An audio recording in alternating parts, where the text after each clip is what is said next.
Assalamualaikum warahmatullahi wabarakatuh. Teman-teman sekalian, hari ini kita bertemu dalam tema yang menarik, yaitu agama dalam sejarah pandemi. Ini tema yang masih hot, masih tema yang menurut saya patut kita bicarakan karena ini isu-isu kontemporer ya. Mari kita langsung pada materi. Pertama adalah soal pandemi ya. Memang manusia itu sering mengalami krisis. Dan ada dua krisis utama yang sering mengubah peradaban manusia. Yang pertama adalah bencana alam ya. Bencana alam di Muqaddimahnya Ibnu Khaldun itu bencana alam itu bahkan menyebabkan orang merekonstruksi bahkan membangun ulang rebuilding peradabannya karena hancur gara-gara peradaban.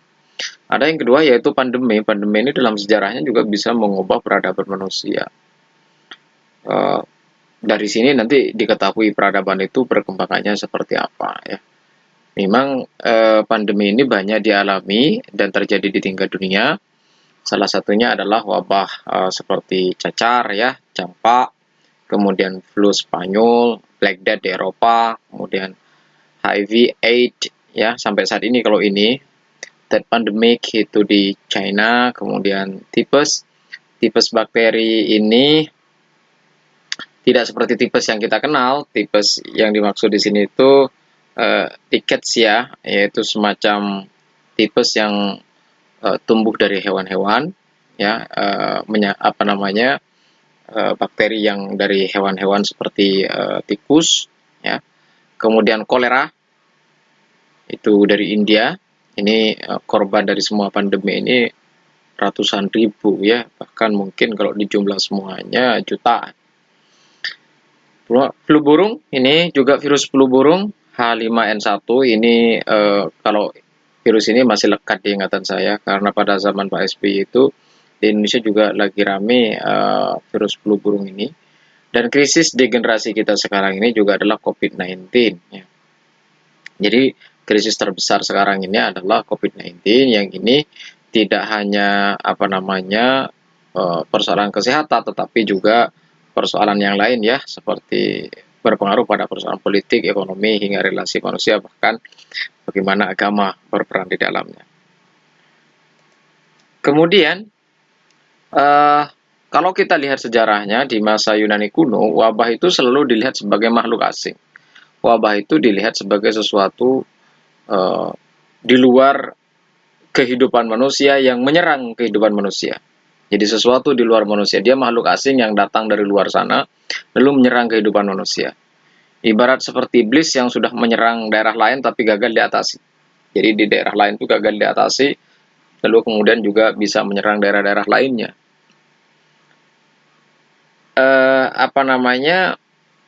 Banyak catatan-catatan seperti ini ya di Athena ya.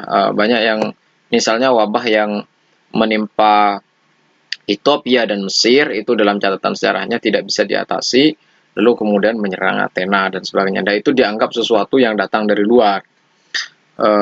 Ini yang dimaksud wabah pada waktu itu sebagai makhluk asing, wabah yang menyakiti, dan ini dipercayai bahwa datang wabah ini adalah dengan maksud membawa kejahatan atau maksud jahat kepada manusia. Ini di masa lalu, ya.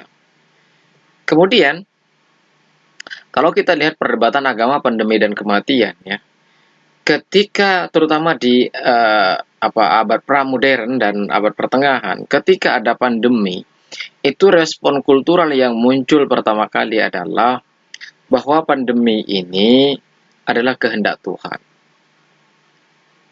Kehendak Tuhan, bisa jadi kehendak Tuhan itu berupa azab kepada manusia karena dosa umat manusia. Di situ juga diyakini, ya sudah, karena ini dari Tuhan, kehendak Tuhan, pasrah saja, nggak melakukan apa-apa.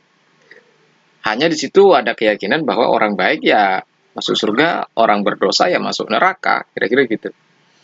Ini sebelum ini ya, ini juga bisa dilihat karena memang kepercayaan-kepercayaan ya yang misalnya muncul dari The Epic of Gilgamesh, Mythos, Orpheus, dan Eurydice ya, atau Bible, Al-Quran, Veda, dan kitab suci lain yang memang di situ diajarkan bahwa manusia meninggal itu, mati itu ya karena kehendak Tuhan. karena kosmos, karena dewi alam, termasuk itu karena pandemi itu ya kehendak Tuhan itu sendiri. Karena itu umat manusia harus menerimanya dengan rasa syukur dan kepasrahan saja. Tetapi kalau melihat kenapa ini terjadi di masa itu, karena memang agama menjadi aturan tunggal pada waktu itu dan sifatnya absolut. Ya, meski demikian kalau kita lihat problemnya itu bukan pada kepercayaannya ya. Saya sebagai orang beragama juga berpikiran demikian. Ini problemnya bukan pada kepercayaannya, tapi pada manusia bagaimana menempatkan kepercayaan itu di masa pandemi.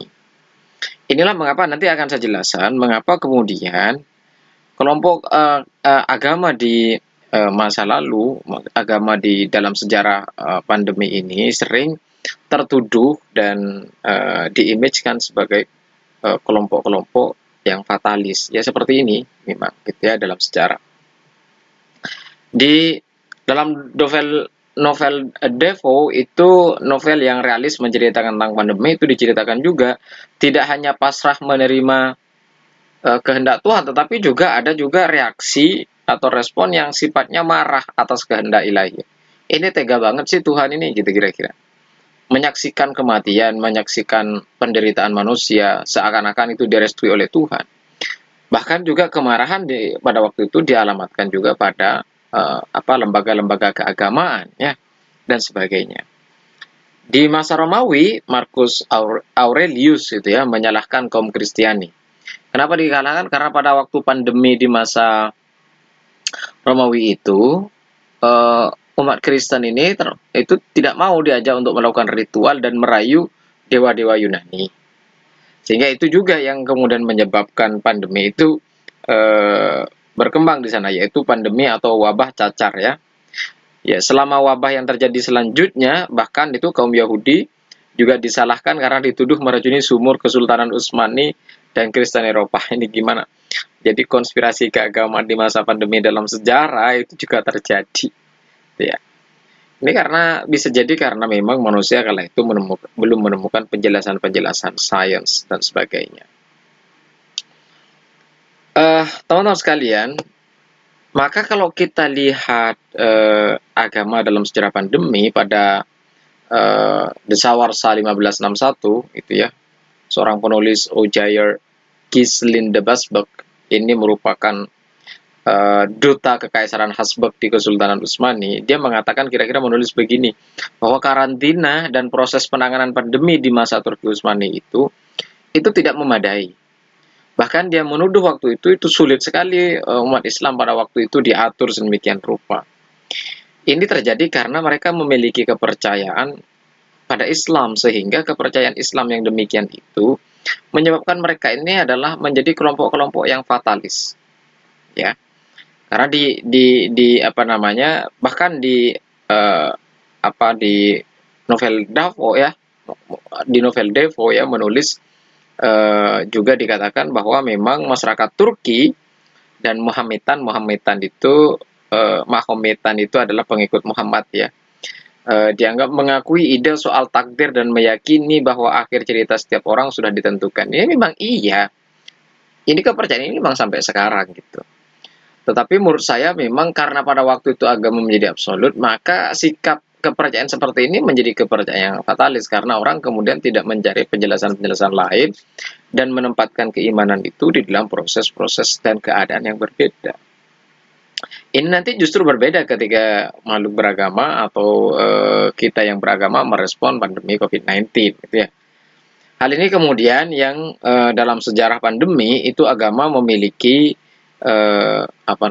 tertuduh dan menjadi stereotip ya, memiliki stereotip yang fatalis ya, terutama umat Islam ya, karena kisah di masa Turki Utsmani itu kemudian dijuluki sebagai agama yang fatalis karena pada waktu itu di masa pandemi memang sulit sekali.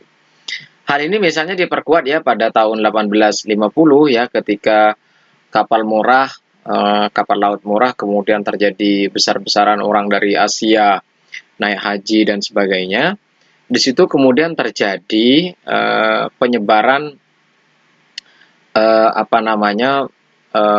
penyakit menular ya yang begitu luar biasa. Jadi pemberangkatan jemaah haji pada waktu itu menjadi basis dan klaster penyebaran penyakit menular. Ini kemudian direspon oleh pemerintah Inggris awal-awal abad 20 dengan mendirikan kantor karantina pertama di dunia yang terletak di Iskandaria, Mesir. Jadi ketika mereka mau berangkat ke Mekah atau mau pulang itu juga dikarantina dulu agar kemudian tidak menjadi klaster penyebaran penyakit menular.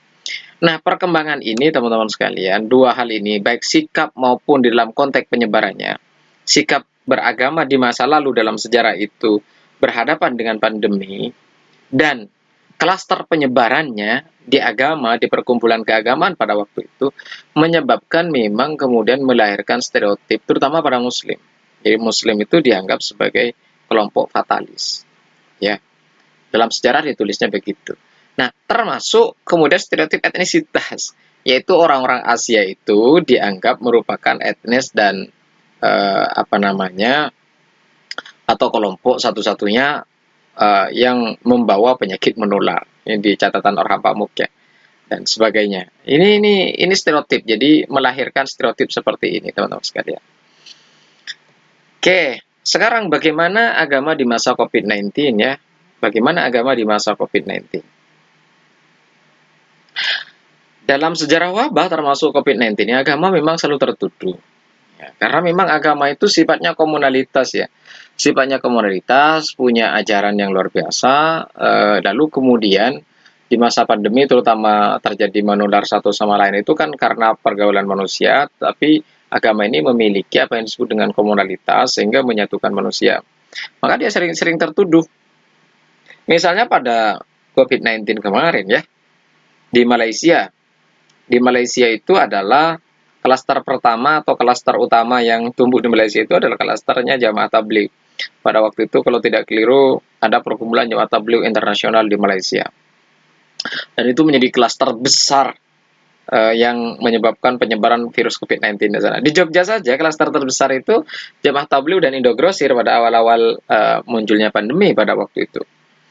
Nah, sekarang pertanyaannya bagaimana agama di masa COVID-19 ini masih samakah dengan di masa lalu gitu ya?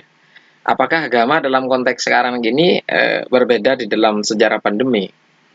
Nah, makanya kemudian saya merumuskan paling tidak ada 3 respon utama, terutama dalam konteks Indonesia. Yang pertama adalah reactive religious response.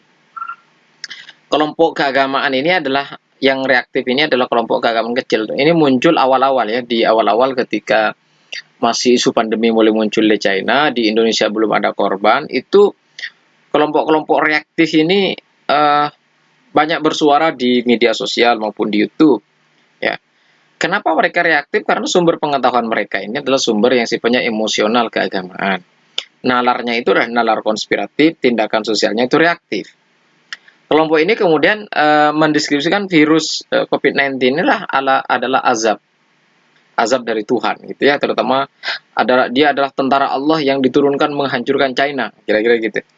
Nah, virus ini kemudian terjadi menurut mereka itu karena etnis Cina pada waktu itu di Wuhan itu karena pemakan hewan-hewan seperti tikus maupun kelelawar dan sebagainya. Itu tuduhannya pada waktu itu. Memakan binatang-binatang yang diharamkan oleh Tuhan dan sebagainya. Jadi pada akhirnya kelompok reaktif ini menyasar kebencian pada suatu keyakinan etnis bahkan negara, ya, ketidaksukaan pada China dan sebagainya.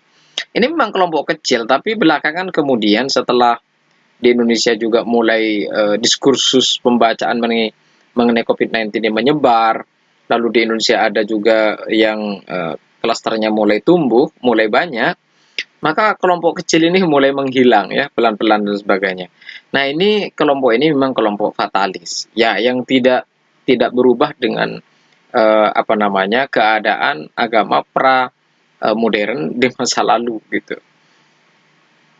Nah, sekarang ada respon yang kedua, yaitu moderate religious response atau respon keagamaan yang moderat. Nah, justru di sini kelompok kedua ini adalah kelompok mainstream yang besar, yang sabar menunggu, mencari penjelasan lebih detail, mencari penjelasan sains, mencari penjelasan secara rasional, mencari fakta-fakta.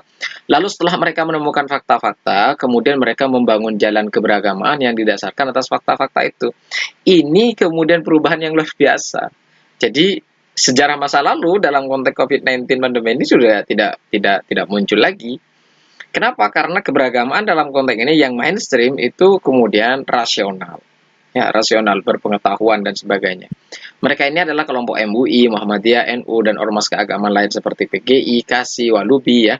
Dalam konteks ini kelompok mainstream ini merumuskan praktek keberagaman di masa darurat. Lalu mereka merumuskan setelah tahu faktanya seperti apa klaster penyebarannya, proses karakter virusnya dan sebagainya, mereka kemudian merumuskan praktek keberagaman itu harus bagaimana dan seperti apa. Ini tidak fatalis, mereka rasional. Ya. Akhirnya mereka ini berpikir praktek keberagaman bagaimana tetap harus jalan, namun di sisi yang lain mendukung pada upaya-upaya pencegahan penyebaran COVID. Nah, basis pengetahuan mereka ini adalah basis pengetahuan yang rasional, ya, beragama dengan berpengetahuan, beriman, namun juga memiliki ilmu pengetahuan dan keimanan sekaligus. Jadi mereka rasionalitas dan keimanan sekaligus, coraknya adalah integratif, interkonektif. Ya. Nah, ada respon yang ketiga yaitu religius social respon. Ini turunan dari yang kedua tadi. Di Indonesia ini begitu masih luar biasa. Respon yang terakhir inilah tampak tingginya solidaritas kelompok keberagamaan dan kepedulian masyarakat pada satu dengan yang lain. Ini pasti didorong juga karena atmosfer keberagamaan di Indonesia, apalagi kemudian pandemi itu waktu itu muncul ketika memasuki bulan Ramadan, ya. Maka dalam ajaran bulan Ramadan itu bagaimana pembagian zakat, puasa, kemudian pembersihan diri, pembersihan harta, saling tolong-menolong, itu menjadi basis kekuatan Ramadan. Pada akhirnya kan kelihatan sekali bagaimana kemudian pengumpulan dana begitu masif, orang membagi sembako, orang membagi masker, orang peduli pada tetangga yang tidak bisa keluar, buka puasa, takjil di mana-mana disebar untuk kemudian menolong orang-orang yang tidak bisa keluar dari rumah karena proses isolasi dan sebagainya, karena lockdown dan sebagainya. Ini begitu luar biasa. Nah, meski demikian hal ini juga dilakukan oleh umat keberagaman yang lain, tidak hanya Islam ya. Basis pengetahuannya adalah keimanan dan tanggung jawab sosial sekaligus. Ini loh basisnya, basis pengetahuannya. Dan itu tampak kemudian marak pembagian masker dan lain sebagainya. Jadi kalau dilihat sejarah agama dalam diskursus pandemi, dalam konteks pandemi, yang pertama adalah bercorak mitologis, yang kedua adalah bercorak fatalis, yang ketiga ini bercorak religius dan rasionalitas sekaligus. Atau dalam konteks ini juga bahkan diturunkan pada social respon atau respon sosial yang begitu tinggi. Saya kira itu teman-teman sekalian, terima kasih. Assalamualaikum warahmatullahi wabarakatuh.